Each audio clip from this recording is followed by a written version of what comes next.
ఎప్పుడో ఒకసారి వెళ్తారు. ఇప్పుడు సంక్రాంతి సంబరాలు ఎప్పటి నుంచి జరగాల? 12, 13, 14, 15. 13, 14, 15 పండుగ.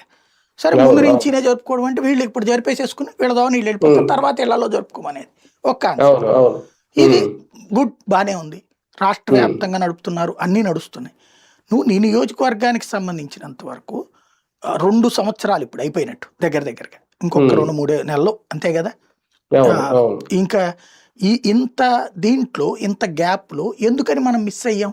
దాదాపు 19 నెలలు వేసుకోండి, 18 నెలలు, 19 నెలలు. 19 నెలల్లో నువ్వు రానక్కర్లేదు అసలు. ఇప్పుడు నిన్న ఆయన చెప్పుకొచ్చారు, మొత్తం అధికారులంతా రిపోర్ట్ పట్టుకురండి. 19 నెలల తర్వాత రిపోర్టా? ఇప్పుడు వాళ్ళు రిపోర్ట్ పట్టుకొస్తే ఫండింగ్ ప్రాబ్లం లేదు. ఆ ఫండింగ్ ఉండి అదంతా వాళ్ళు ఎవడన్నా వద్దనుకుంటాడా? సింపుల్, ఒకటే లాజిక్. ప్రతి పనిలోనూ అధికారికి ఒక 5% అన్న డబ్బులు వస్తాయి. 5%, 10%. నువ్వు డబ్బులు ఇస్తే ఏ అధికారి అన్న పని చేయని అంటాడా?